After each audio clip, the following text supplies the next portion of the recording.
आपके अपने YouTube channel साहित्य आप तक पर आप सभी प्रिय भाइयों एवं बहनों का स्वागत है। आशा करते हैं कि आप लोग अच्छे होंगे। आज का जो विषय है, आज हम जिस टॉपिक पे बात करने वाले हैं उसका नाम है अलंकार। आज हम आप लोगों को अलंकार की परिभाषा, साधारण तरीके, व्याकरणिक तरीके और आचार्यों के द्वारा जो अलंकार की परिभाषा बताई गई है उसके जो भेद हैं उनके विषय में, भेद के जो उपभेद हैं उनके विषय में पूरा विस्तार से चर्चा करने वाले हैं। तो आइए बगैर किसी देरी के हम लोग शुरू करते हैं अपना टॉपिक। आज का जो विषय है अलंकार।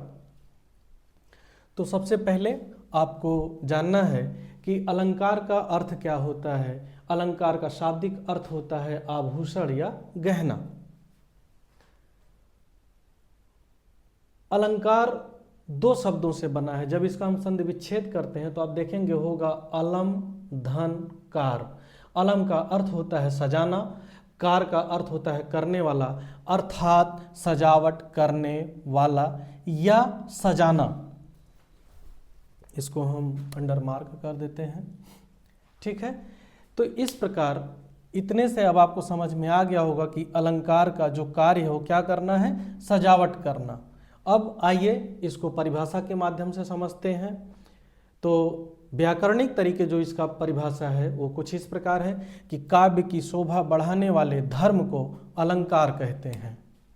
या दूसरे तरीके, शब्द तथा अर्थ की जिस विशेषता से काव्य का श्रृंगार होता है उसे हम क्या कहते हैं, अलंकार कहते हैं। ये हो गया व्याकरणिक तरीके परिभाषा। अगर मान लीजिए कि परीक्षा में आपसे पूछा जाता है तो आप इस तरीके दोनों में से, चाहे जो यहाँ तक है या ये, दोनों में से कोई भी एक परिभाषा आप लिख सकते हैं। अब आइए आगे बात करते हैं कि अलंकार संप्रदाय के प्रणेता कौन माने जाते हैं। तो माने जाते हैं आचार्य भामा। आचार्य भामा को अलंकार संप्रदाय का प्रणेता माना जाता है। और उनकी पुस्तक का क्या नाम है, इनकी पुस्तक का नाम है काव्यालंकार। और इस पुस्तक में जो आचार्य भामा अलंकार की परिभाषा देते हैं वो कुछ इस प्रकार है कि अलंकार काव्य का सबसे प्रमुख निर्माण करने वाला तत्व है। जिस प्रकार कामिनी का मुख, कामिनी अर्थात स्त्री, जिस प्रकार कामिनी का मुख सुंदर होते हुए भी आभूषण के बिना शोभायमान नहीं होता, ठीक उसी प्रकार अलंकार के बिना काव्य की शोभा नहीं बढ़ती। अर्थात जिस प्रकार अगर कोई स्त्री सुंदर है लेकिन उसके शरीर पर, उसके गले में, हाथ में कोई आभूषण नहीं है तो उसकी सुंदरता फीकी पड़ जाती है। ठीक उसी प्रकार काव्य में अगर अलंकार का प्रयोग नहीं किया गया है तो उसकी शोभा नहीं बढ़ती है। एक दूसरे आचार्य दंडी के अनुसार इनका जो परिभाषा है वो कुछ इस प्रकार है कि देखिए, काव्य शोभा करान धर्मान अलंकारान चा प्रच्छते। ठीक है, काव्य शोभा करान धर्मान अलंकारान चा प्रच्छते, अर्थात काव्य के शोभा संपादक धर्म को क्या कहते हैं, अलंकार कहते हैं। ये दो आचार्यों के अनुसार हो गया। अब हम आपको बताते हैं बिल्कुल साधारण तरीके की, अगर मान लीजिए कि किसी को आपको ऐसे समझाना हो कि अलंकार किसे कहते हैं तो साधारण शब्दों में आप उसको बताइए कि अलंकार का जो शाब्दिक अर्थ होता है वो होता है आभूषण या गहना। जिस प्रकार आभूषण का कार्य होता है एक स्त्री की सुंदरता को बढ़ाना, ठीक उसी प्रकार अलंकार का कार्य होता है कविता की, काव्य की शोभा को बढ़ाना। बस, बाकी ये परीक्षा के लिए हैं आपके लिए। और आपको एक चीज बता रहे हैं, अगर आप 9, 10, 11, 12 इन 4 क्लास में से किसी भी क्लास में पढ़ रहे हों और अगर आपसे परीक्षा में पूछा जाता है तो आप बस इन्हीं दोनों में से कोई भी एक परिभाषा उठा करके लिख दीजिएगा। बाकी आपसे हो सकता है कि ये पूछ लिया जाए कि अलंकार संप्रदाय के प्रणेता कौन है, आचार्य भामा है। बाकी ये जो परिभाषा है आचार्य दंडी के अनुसार, या इन बातों को आपको सिर्फ पढ़ना है ज्ञान बढ़ाने के लिए, उसको परीक्षा की दृष्टि से नहीं पढ़ना है। बाकी जैसे अगर आप कंपटीशन की तैयारी कर रहे हैं, वनडे एग्ज़ाम कोई भी हो, railway, SSC, bank, police, GD, या टीजीटी, टीजीटी और पीजीटी की अगर तैयारी कर रहे हैं, तो ये तब सारी बातें आपको याद रखनी होंगी। लेकिन 9, 10, 11, 12 वालों को सिर्फ आपको इतना याद रखना है कि अलंकार का अर्थ आभूषण होता है। ये 2 शब्दों से मिलकर के बना है, जिसका अर्थ होता है सजावट करने वाला, और ये जो शुरुआत में आपको परिभाषा दिया गया है, इन दोनों को, तो इनको आप लिख लीजिए। बाकी फिर हम लोग अब आगे बात करेंगे कि अलंकार की जो कुछ विशेषताएं हैं और उनके अलंकार के जो भेद हैं उसके विषय में हम लोग बात करेंगे। अलंकार के भेद कितने हैं, भेद को कौन से आचार्य ने किया है, उसके बारे में हम लोग आगे बात करते हैं। तो इसको आप लोग लिख लीजिए, फिर हम इसको मिटाते हैं और आगे बात करते हैं।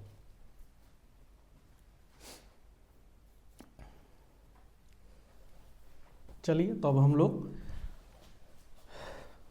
आगे की बात करते हैं और आप लोगों को एक बात बताते हैं कि आप लोग अपने ट्रिक से पढ़िए। आजकल लोग क्या करते हैं कि आपको लालच देते हैं कि 5 मिनट में हम आपको अलंकार सिखा देंगे ट्रिक से।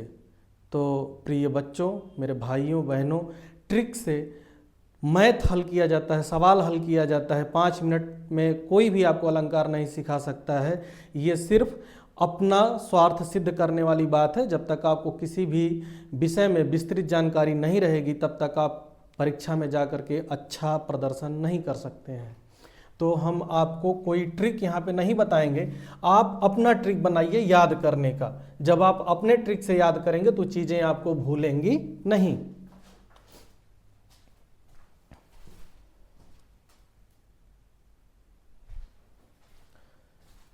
तो आइए अब हम लोग आगे अलंकार की विशेषता और अलंकार के भेद के विषय में बात करते हैं।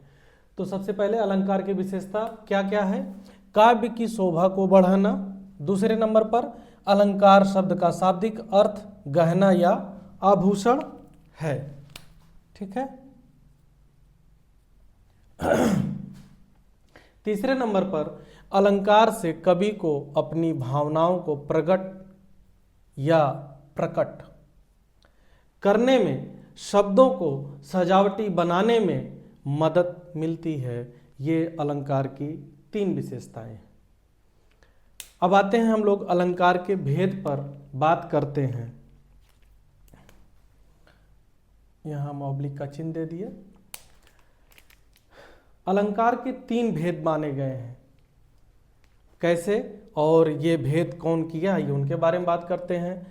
तो हिंदी काव्यशास्त्र के एक महान कवि हुए आचार्य भोजराज, इन्होंने अपनी पुस्तक सरस्वती कंठाभरण में अलंकार के 3 वर्ग किए हैं। ये देखिए यहाँ पे हम लिख दिए, इसको अंडरलाइन कर देते हैं। 3 वर्ग किए हैं। कौन कौन? शब्दालंकार, अर्थालंकार, उभयालंकार। इस प्रकार अलंकार के कुल कितने भेद हुए? 3 भेद हुए। शब्दालंकार, अर्थालंकार, उभयालंकार। अगर आपसे परीक्षा में पूछा जाए कि अलंकार के कितने भेद हैं, तो आपको बताना है 3। किया कौन है? तो आचार्य भोजराज ने अपनी पुस्तक सरस्वती कंठाभरण में। शब्दालंकार की हम परिभाषा देखते हैं। जहाँ शब्दों के कारण कविता में सौंदर्य या चमत्कार आ जाता है, वहाँ शब्दालंकार होता है। अब इसको आप लोग लिख लीजिए। फिर अब हम लोग आगे शब्दालंकार के अंतर्गत कौन कौन से अलंकार आते हैं, उनके नाम और उनकी परिभाषा, उनके उपभेद और उनके उदाहरण के विषय में देखते हैं। तो इसको आप लोग लिख लीजिए, फिर हम लोग आगे बात करते हैं।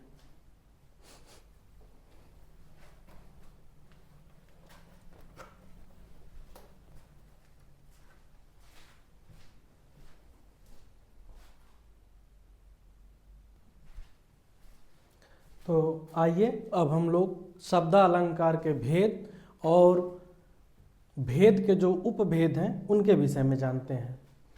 तो शब्दालंकार के कुल कितने भेद माने गए हैं? 5 भेद। अभी जस्ट आप पहले उसकी परिभाषा देखे हैं।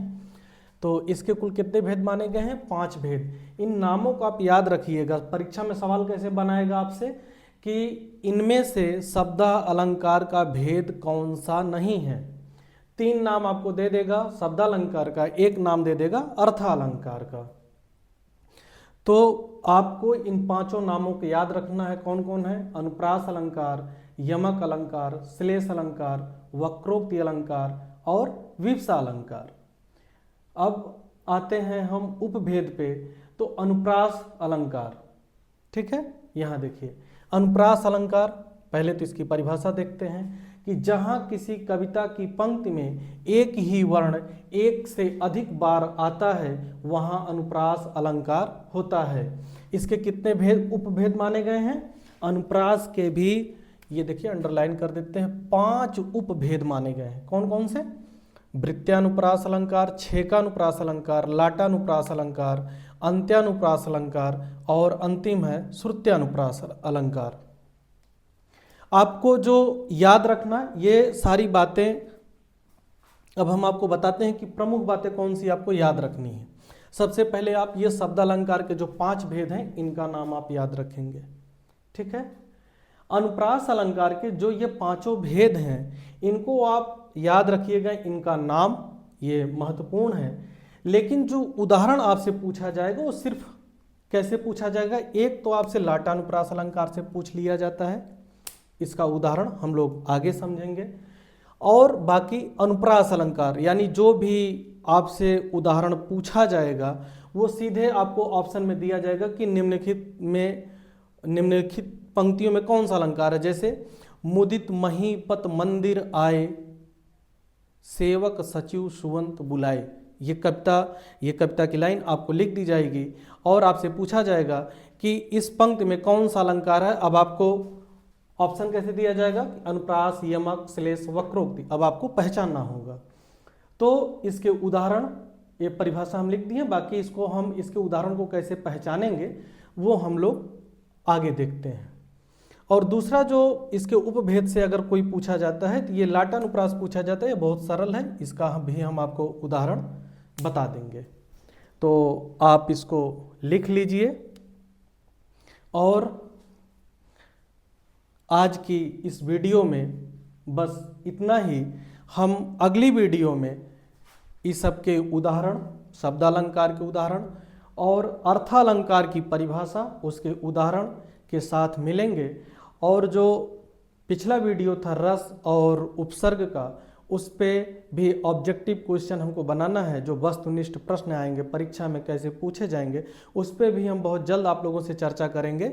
हम सोचे कि परीक्षा की दृष्टि से ये अलंकार बहुत महत्वपूर्ण है, तो आप लोगों को अलंकार भी लगे हाथ पढ़ा देते हैं। फिर उसके बाद हम रस और उपसर्ग और अलंकार तीनों पे हम विस्तृत चर्चा आपसे करेंगे बहुत जल्द। तो आज के लिए इतना ही। अगर हमारी मेहनत और यह मैटर आपको पसंद आया होगा तो प्लीज़ वीडियो को लाइक कर दीजिएगा, चैनल को सब्सक्राइब कर लीजिएगा और अपने इष्ट मित्रों तक शेयर कर दीजिएगा। हम कल आपसे फिर मिलेंगे शब्दालंकार के उदाहरण, अर्थालंकार के उदाहरण के साथ। तब तक के लिए धन्यवाद। आप सभी लोगों को मेरा नमस्कार। प्रिय भाई बहनों, आप लोग खुश रहिए, खूब पढ़िए। पुनः धन्यवाद।